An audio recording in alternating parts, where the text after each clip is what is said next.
Hello friend, कैसे हैं आप? मुझे उम्मीद है कि आप सब अच्छे होंगे। मैं तरुण आपका साथ करता हूं आपके यूट्यूब चैनल पर। इसका नाम है एग्जाम वे न्यूज़।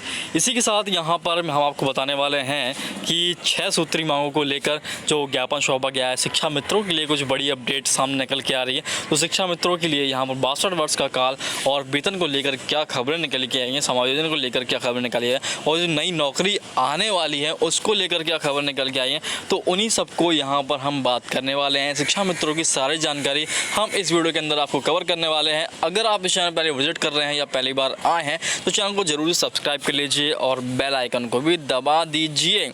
इसी के साथ मैं आपको बताने वाला हूं कि 69,000 शिक्षक भर्ती के बारे में क्या अपडेट आई है। साथ ही साथ सबसे पहले हम ये जान लेते हैं कि यहाँ पर लिखा हुआ है कि सीतापुर प्राथमिक शिक्षक संघ के जिला अध्यक्ष सहित शिक्षा मित्रों ने मुख्यमंत्री को संबोधित ज्ञापन स्थानीय सांसद व विधायक को सौंपा गया है। इसी के साथ यहाँ पर आप देख सकते हैं करीब 3,000 से अधिक मृतक शिक्षा मित्रों के परिवार की जो आर्थिक सहायता है उसको सरकार यहाँ पर उनको फ़ायदा दे और उनको कुछ राहत दे, इसको लेकर भी ज्ञापन सौंपा गया है। उसी के साथ यहाँ पर 6 सूत्री मांगों को लेकर ज्ञापन सौंपा गया है, जो कि आपको बताना मैं अभी पूरी आपको बात बताता हूँ और वीडियो को देखते रहिए। वीडियो को जल्दी से लाइक कर दीजिए, नहीं तो भावना में बह जाएंगे और फिर लाइक करना भूल जाएंगे। तो इसी के साथ यहाँ पर आपको बताता हूँ शिक्षा मित्रों के बारे में। उसी के साथ यहाँ पर 31,661 शिक्षक भर्ती है, उस पर क्या ऑर्डर पास किया है मैं आपको पूरी जानकारी इस वीडियो के अंदर देने वाला हूं। साथ ही साथ सबसे पहले मैं आपको अपडेट दे देता हूं।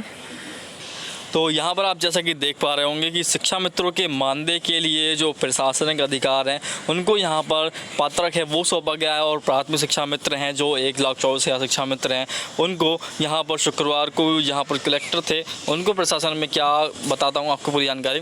तो सीधे सीधे आपको बताता हूँ मुद्दे की बात क्या है। तो शिक्षा मित्रों की स्थिति जैसी है वो यहाँ पर व्यक्त करने की कोशिश की जा रही है कि शिक्षा मित्रों की कैसी स्थिति होती जा रही है। इसके साथ यहाँ पर उनका 62 वर्ष का कार्यकाल है उसको किया जाए और यहाँ पर वेतन है उसको वृद्धि की जाए, तो उसको लेकर जो ज्ञापन सौंपा गया है। और उसी के साथ यहाँ पर जो मृतक हैं, जो शिक्षा मित्र मर गए हैं, मतलब कि उन्होंने कुछ कारण से कुछ फांसी लगा दिया, किसी कारण से नहीं है इस दुनिया में, तो उनके लिए यहाँ पर कुछ प्रावधान होना चाहिए, उसको लेकर भी यहाँ पर ज्ञापन सौंपा गया है। तो निर्णय क्या निकल गया है, निर्णय के बारे में आपको बताने वाले हैं। तो अब इतनी सी यहाँ पर अल्प मानदेय में परिवार को जो भरण पोषण है वो करना बहुत ही ज़्यादा मुश्किल हो चुका है शिक्षा मित्रों को, और भविष्य की चिंता को लेकर मन में बहुत सारे शंका है कि कैसे आगे बढ़ेगा हमारा परिवार, कैसे आगे बढ़ेगा, कैसे खाएंगे, कैसे पिएंगे, किस प्रकार से आगे का भविष्य होगा। भविष्य को लेकर काफ़ी चिंता व्यतीत करते हैं। उसी के साथ यहाँ पर आपको बता दूँ तो इसी सदमे में प्रदेश में कम से कम यहाँ पर 3,000 से अधिक शिक्षा मित्र हैं वो यहाँ पर असामयिक व अवसाद के कारण अपने प्राण त्याग चुके हैं। तो यहाँ पर बड़े अफसोस से कहना पड़ रहा है कि वो अपने प्राण त्याग चुके हैं और ये सिलसिला अभी तक भी जारी है। मैं आपको बताना चाहूँगा कि अब भी यहाँ पर शिक्षा मित्र कोई ना कोई इस प्रकार का कदम उठा लेते हैं, उनको तंगी आती है, कुछ प्रकार की परेशानी आती है, तनाव के कारण ऐसे कदम उठा लेते हैं।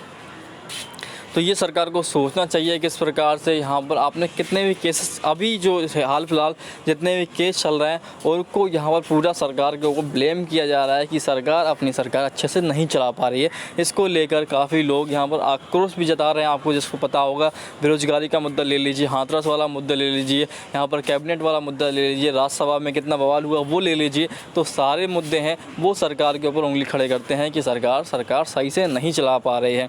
इसी के साथ यहाँ पर कहा जा रहा है कि सरकार शिक्षा मित्रों की हित का ध्यान रखते हुए सेवा काल को 62 वर्ष तक करे और 12 माह तक के लिए यहाँ पर संवादजनक वेतनमान प्रदान करे। उसी के साथ भविष्य भी सुरक्षित करे, क्योंकि भविष्य जब सुरक्षित होगा जब यहाँ पर उनका थोड़ा सा वेतन बढ़ेगा, उनका जो भरण पोषण है वो सही से हो पाएगा, वो अपनी शेविंग कर पाएंगे। तो इस प्रकार से वो किया जाए। और मैंने आपको इंटरव्यू भी दिखाया था कि कुछ इंटरव्यू में अभी डालूंगा और जिसमें बताया गया है कि शिक्षा मित्रों की किस प्रकार से परेशानी हो रही है।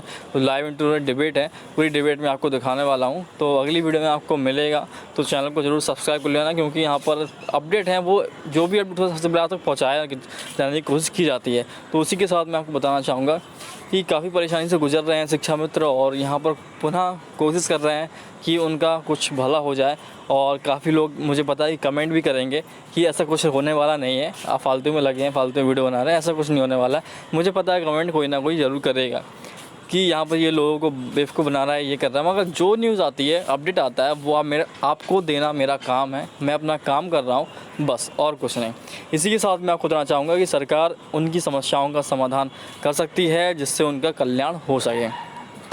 और इस दौरान यहाँ पर जो जितने भी लोग मौजूद थे उनके नाम यहाँ पर लिखे गए हैं, और आपको बता दूँ 2-3 नाम आपको बताता हूँ कि हेमंत मौर्य हैं, राम प्रवेश यादव हैं, राजेश शास्त्री हैं, इस प्रकार के काफ़ी लोग हैं। अब मैं आपको अगली अपडेट पर ले चलता हूँ। अगली अपडेट क्या है वो आपको बताता हूँ। तो इसी के साथ यहाँ पर मैं आपको अगली अपडेट बताता हूँ कि 69,000 जो भर्ती है उसमें यहाँ पर 31,661 भर्ती है, उसको पूरा निर्देश करने के लिए सीएम योगी ने कहा था, और 15 दिन बाद भी जिला आवंटन अब तक नहीं हो सका है। तो ये देखिए कितना ढीला काम हो रहा है। उसी के साथ यहाँ पर बेसिक शिक्षा विभाग में मुख्यमंत्री और शासन के आदेश पर अमल नहीं हो रहा है। सीएम के 31,661 पदों पर नियुक्ति अब तक सप्ताह में करने का आदेश दिया गया। उसी के साथ यहाँ पर जिला आवंटन सूची 15 दिनों में भी अफसर तैयार नहीं कर सके हैं। और उसी के साथ आपको बताऊं कि जबकि शासन भी न्याय विभाग से है परामर्श, मतलब सब कुछ यहाँ पर बीजेपी का ही है, फिर भी काम इतना स्लो चल रहा है। और आपको पता है कि जो 69,000 भर्ती है कैसे कैसे पड़ावों से गुजरी है, फिर भी जाके वो पूरी नहीं हो पा रही है। आपको बताना चाहूँगा कि 30 सितंबर को बेसिक शिक्षा जो राज्य मंत्री हैं डॉक्टर सतीश चंद्र द्विवेदी जी आला अफसरों की बैठक करते हुए और भर्ती को आगे बढ़ाने का निर्देश भी दिया था इन्होंने। और उसी के साथ यहाँ पर आपको बताना चाहूँगा कि हालात ज्यों क्यों त्यों हैं, और नई जिला आवंटन 67,867 अभ्यर्थियों की सूची से बनाई जानी है, लेकिन वह कैसे बनेगी कोई उसका जवाब नहीं है, कोई मूल खोजा नहीं है। और यहाँ पर दिन पे दिन निकल जा रहे हैं और बस पूछा जा रहा है कैसे क्या होगा, कुछ परिणाम निकलता है नहीं। और इसी के साथ नियुक्ति कब तक आएगी ये भी किसी को कुछ नहीं पता। तो परिषद के अफसर हैं इस संबंध में कुछ बोलने को तैयार भी नहीं है, और परिषद सचिव है वो PS बगैर मोबाइल फ़ोन तक नहीं उठाते हैं। तो आप देख सकते हैं कैसी स्थिति बनी हुई है अभी, और किस प्रकार से आक्रोश है वो यहाँ पर प्रतिदिन बढ़ता जा रहा है। और किस प्रकार से क्या न्यूज़ निकली है वो आपको मैं दूंगा, पूरी न्यूज़ दूंगा। आप बेफिक्र रहिए, बस चैनल पे बने रहिए, और जिस प्रकार से आप बने हुए हैं। तो अभी तक आप वीडियो देख रहे हैं तो चैनल को ज़रूर सब्सक्राइब कर लीजिए। उसी के साथ यहाँ पर अगली अपडेट है, अब शिक्षा मित्रों के जो दिनेश शर्मा कमेटी की रिपोर्ट है सार्वजनिक हो चुकी है। उसी के साथ आपको क्या सीएम को संबोधित किया गया था आप देख पा रहे होंगे, तो मैं आपको बता दूँ।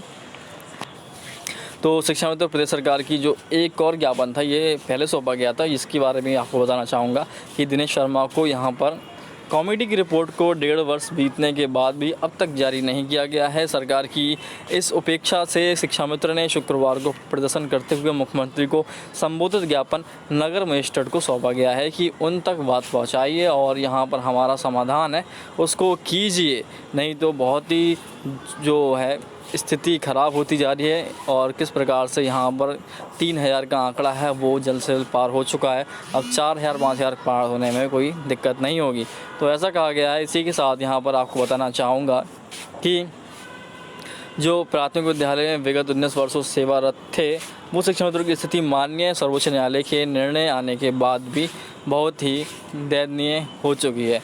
तो आपको बताना चाहूँगा किस प्रकार से मतलब ज्ञापन पे ज्ञापन सौंपे जा रहे हैं, उसका क्या परिणाम निकल रहा है। वो परिणाम कुछ नहीं निकलता है, ज़ीरो निकलता है, ज़ीरो बड़े सन्नाटा। उसी के साथ यहाँ पर अगली अपडेट होगी, मैं आपको वीडियो कॉन्फ्रेंस के जरिए और यहाँ पर डिबेट के जरिए आपको बताऊंगा कि शिक्षा मित्रों और 69,000 भर्ती को लेकर किस प्रकार की बातें अभी समाज में चल रही हैं। तो ग्राउंड रिपोर्ट क्या है वो आपको अगली वीडियो में मैं आपको अपडेट दूंगा। तो मॉर्निंग में एक वीडियो आएगी उसमें आपको पूरी अपडेट दूंगा, तो चैनल पे ज़रूर सब्सक्राइब कर लेना, आपको वो अपडेट मिल जाएगी जल्द से जल्द। तो यहाँ पर ये देखें, आपको पता है कि उन्होंने कहा था कि 25 जुलाई 2018 को माननीय उप मुख्यमंत्री दिनेश शर्मा की अध्यक्षता में शीर्ष स्तर पर गठित हाई पावर कमेटी की रिपोर्ट को अवगत कराएंगे, मगर अभी तक ऐसा कुछ हुआ नहीं है। तो आप जान पा रहे होंगे कि क्या स्थिति चल रही है, और यहाँ पर दिवाली आने वाली है और यहाँ पर अभी भी कोई निर्णय है वो लेने को तैयार नहीं है। और किस प्रकार से शिक्षा मित्र अपनी दिवाली हर साल मनाएंगे उसी तरीके से मनाएंगे कि या कुछ नया हो सकता है, उनको खुशखबरी मिल सकती है। तो जो भी न्यूज़ होगी मैं आप तक पहुंचाता रहूंगा, और यहाँ पर आप अपने घर पे रहें, सुरक्षित रहें और सैनिटाइज़र वगैरह यूज़ करते रहें। तो थैंक यू। सो अगली वीडियो में मिलेंगे और भी अच्छी जानकारी पल पल की अपडेट है, हम आपको ऐसे ही देते रहेंगे।